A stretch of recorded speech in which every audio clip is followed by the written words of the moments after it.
9장 19절에서 22절까지의 말씀입니다. 사울이 다메섹에 있는 제자들과 함께 며칠 있을새 즉시로 각 회당에서 예수가 하나님의 아들이심을 전파하니 듣는 사람이 다 놀라 말하되 이 사람이 예루살렘에서 이 이름을 부르는 사람을 멸하려던 자가 아니냐. 여기 온 것도 그들을 결박하여 대제사장들에게 끌어가고자 함이 아니냐 하더라. 사울은 힘을 더 얻어 예수를 그리스도라 증언하여 다메섹에 사는 유대인들을 당혹하게 하니라. 아멘. 오늘을 허락해 주신 하나님께 감사와 찬양 올려드립니다. 사울이 눈을 뜨고 음식을 먹고 나서 다시 이제 힘을 얻죠. 그리고 힘을 얻은 후에는 그는 다메섹에서 예수 그리스도의 제자들과 며칠을 함께 보내게 되는데 이것 자체가 매우 기적적인 사건이죠. 사울은 다메섹에 있는 예수 그리스도의 제자들을 대제사장에게 데리고 가서 그들을 옥에 가두려는 그런 계획을 갖고 있었던 자였어요. 근데 그렇던 사울이 그 예수님의 제자들과 함께 교제를 하고 있다는 것은 매우 기적적인 거죠. 말이 안 되는 상황이라는 거죠. 그리고 더 신기하고 놀라운 것은 예수 그리스도를 믿는 자들, 그리고 예수 그리스도를 선포하는 자들을 잡아넣기 위해서 열심을 내었던 그 사울이 이제는 예수가 하나님의 아들이심을 전파하기 시작했다는 것입니다. 오늘 본문 표현을 보면요, 즉시로 회당으로 나가서 전도를 하였다고 나옵니다. 자신이 이제 눈을 뜨고 육체적인 회복을 하기 위해서 이제 음식을 먹은 후에 그는 잠시도 머뭇거리지 않고 바로 복음을 전하기 위해 회당으로 뛰쳐나갔다는 거죠. 근데 이러한 모습을 보고 이제 주위 사람들이 모두 다 당황을 합니다. 그리스도인들은 분명히 자신들을 잡으러 왔는데 이 사울이라는 사람이 자신들과 같이 하나님 나라를 선포하고 있는 모습을 보니 그런 모습에 당황스러웠을 것이고, 유대인들 입장에서는 얼마 전까지만 해도, 며칠 전까지만 해도 자신들과 같이 율법주의적인 그런 신앙생활을 했던 자였고, 심지어 그리스도인들을 핍박하고 그들을 잡으러 왔던 자였는데 이제는 사울이 정말로 그리스도인이 되어 있는 거예요.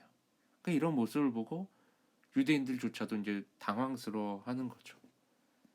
매우 이해할 수도 없는 이런 기적적인 일들이 모든 사람들의 눈앞에 펼쳐진 것입니다. 우리가 흔히 교회에서 많이 이제 듣는 이야기 중에 하나가 하나님을 만나야 됩니다. 하나님을 만나면 인생이 바뀝니다. 라는 말을 참 많이 듣습니다. 근데 저도 이 말을 들을 때마다 분명히 동의는 합니다. 그렇지만 어떤 큰 감동이 있는 그런 말은 아니었어요. 근데 사울의 삶을 보면요, 정말 이 이야기가 딱 맞아 떨어집니다. 하나님을 만났더니 그 사울은 인생이 바뀌게 됩니다. 주님을 믿는 자들을 죽이려고 했던 자가 자신의 목숨을 걸면서까지 그 주님을 전하게 되었으니까요. 사울은 하나님을 만나기 전과 그 후가 확연하게 다른 사람이었습니다. 그리고 그 달라진 삶은 매우 짧은 순간 이제 나타납니다.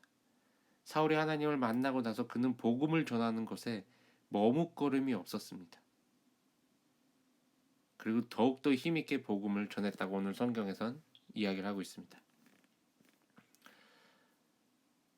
사울이 어떻게 이렇게 갑자기 변화될 수가 있었을까요?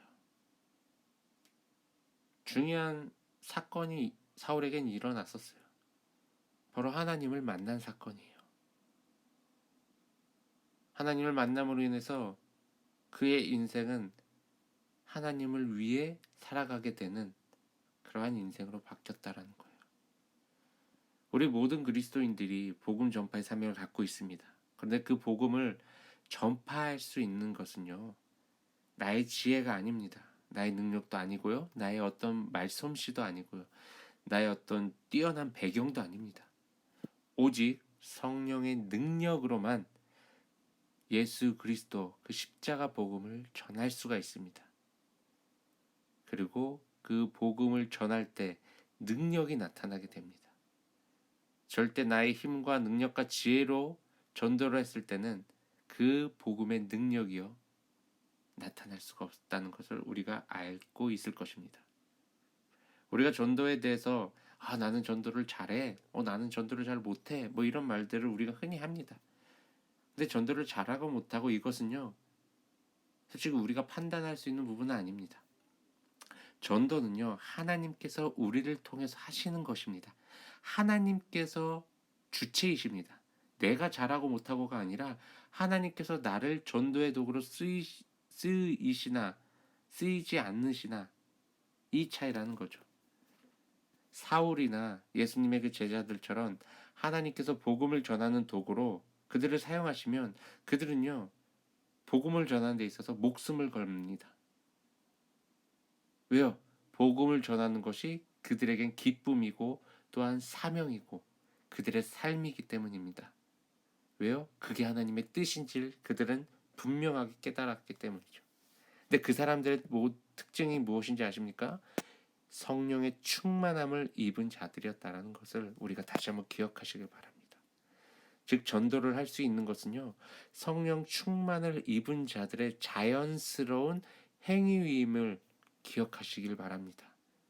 오늘 하루도요 전도하는데 애쓰고 힘쓰는 게 아니라 우리가 각자의 자리에서 성령 충만함을 입을 수 있도록 힘쓰고 애를 쓰시는 그런 하루가 되시길 주님의 이름으로 축원합니다. 샬롬.